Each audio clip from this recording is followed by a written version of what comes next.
Bonjour à tous. On va déguster les Pierres Sauvages 2011. Donc c'est un vin blanc. C'est un bel accord entre le Rolle, qui est le cépage principal de cette cuvée, et puis la truite qui nous est cuisinée à l'instant.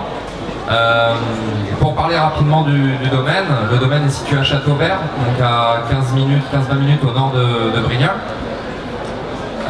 C'est une propriété qui fait 115 hectares. C'est un grand domaine, mais au sein de ces 115 hectares, on a 15 hectares de vignes. Donc on a vraiment 15 hectares qui sont entourés de forêts. Et puis on a également 3 hectares d'oliviers. Voilà. Donc c'est un domaine qui a été un peu laissé à l'abandon pendant 30 ans. Il n'y avait plus aucun intrant chimique, plus aucun produit, plus de culture. Depuis les années 60, c'était 78.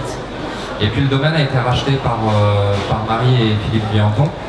Et ils ont totalement restauré aussi bien le bâti, puisqu'il y a une très jolie bastide provençale.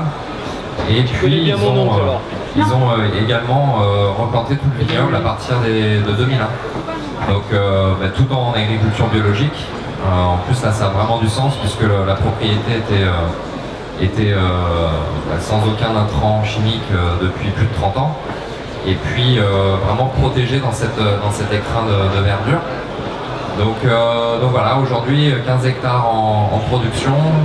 On produit des 3 couleurs, hein, rosé, blanc et rouge, à proportion à peu près de 50% de rosé, 30% de rouge et puis un petit peu moins de 20% de vin blanc.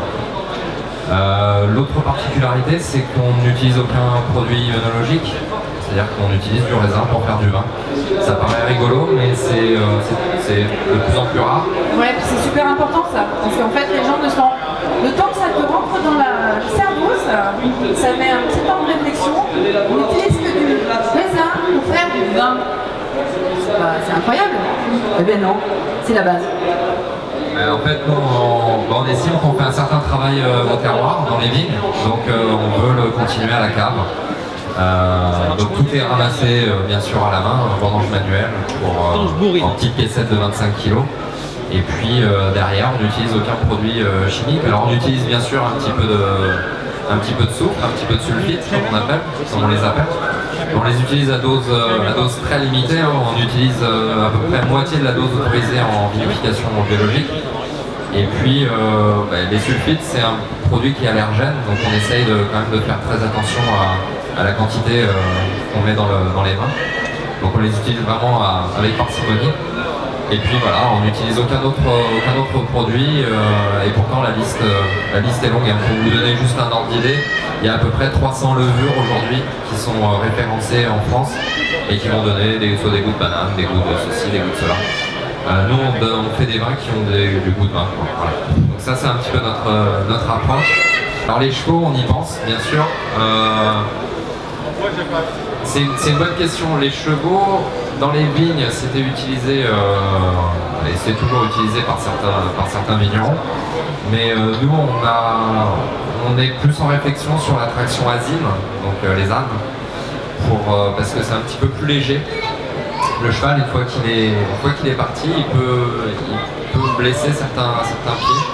Donc on est en réflexion là-dessus. Et c'est vrai qu'on a rencontré pas mal de domaines qui travaillent en traction animale. Et c'est vraiment très, très intéressant. Donc le cheval, oui, c'est sûr que c'est la thématique de la foire de Brignoles. On est vraiment à l'étude en ce moment de savoir quel type de traction on va intégrer.